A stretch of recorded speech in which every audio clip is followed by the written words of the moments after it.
Il progetto di ricerca che abbiamo realizzato ha riguardato l'agricoltura del futuro e gli alimenti funzionali, una sfida per la ricerca e per il rilancio del territorio veneto.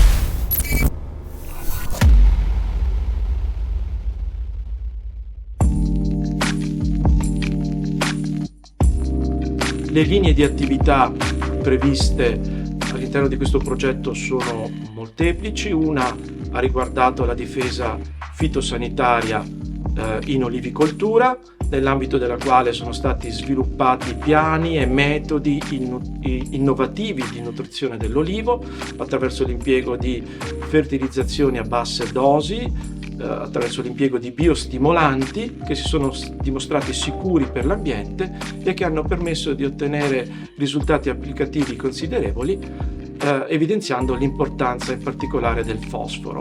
Sempre nell'ambito dell'olivicoltura è stato messo a punto un sistema innovativo per la difesa sostenibile contro la mosca dell'olivo attraverso mezzi di contenimento biotecnologici di attrazione e abbattimento degli adulti di questo insetto. Anche l'impiego di trappole a controllo remoto è stato rilevante nell'ambito della olivicoltura per l'automazione del monitoraggio della mosca dell'olivo e per la messa a punto e l'utilizzo di sistemi di irrorazione a basse dosi compatibili in zone collinari con forte vocazione turistica. Un'altra linea di ricerca è stata incentrata e si è focalizzata sui prodotti orticoli tipici della regione Veneto, le cosiddette piante della salute e anche specie a fiori eduli. In particolare ricerca e sviluppo ha riguardato il monitoraggio delle condizioni microclimatiche nelle serre tipiche dell'areale veronese. L'acquisizione di dati e informazioni ha permesso di sviluppare modelli previsionali molto utili per i tecnici del settore al fine di migliorare le produzioni in questi ambienti protetti.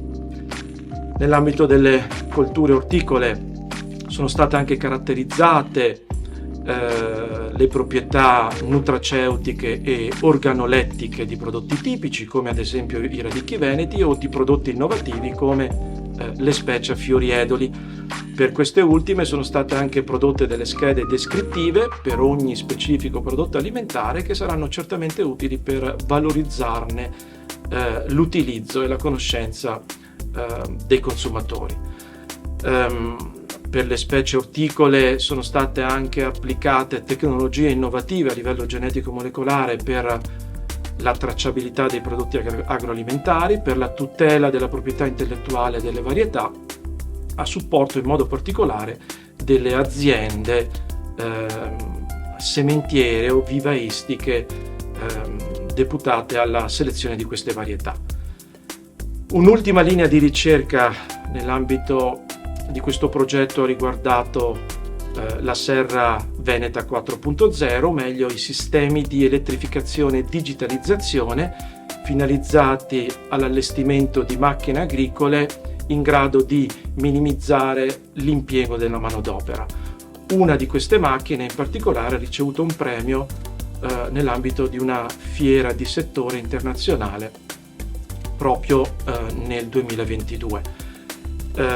Nella serra 4.0 ricerca e sviluppo ha riguardato anche la mappatura microclimatica con un approccio basato sull'impiego di sensori, così da poter acquisire dati ad esempio riguardanti il microclima della serra a livello bidimensionale, dati e informazioni che possono poi essere trasformati dagli agricoltori in tempo reale per prendere delle decisioni sulle strategie più opportune per massimizzare le produzioni in questi ambienti protetti.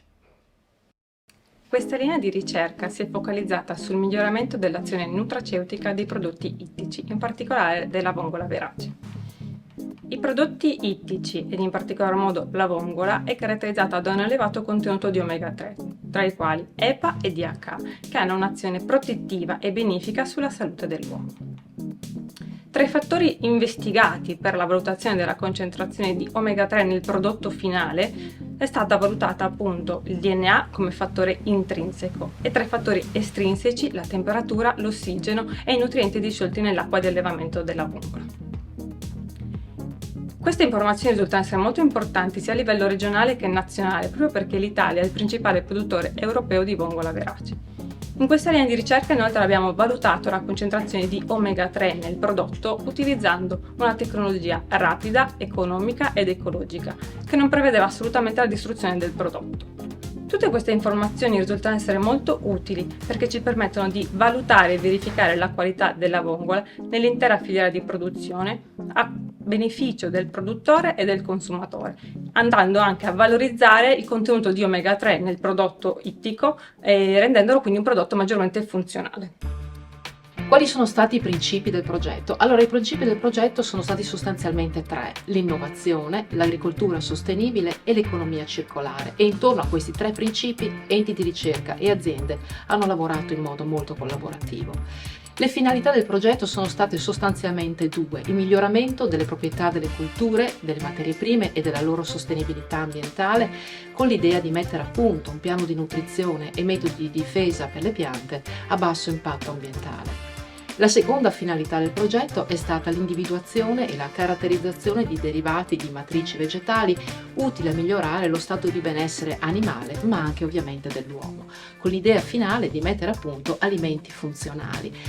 Siamo riusciti a raggiungere questo obiettivo con diversi derivati da matrici e la cosa interessante è che per molti di questi siamo riusciti a dimostrare, estraendo appunto dalle matrici materie prime, siamo riusciti a dimostrare il potere funzionale, quindi di miglioramento della risposta immunitaria e dello stato di benessere di modelli animali.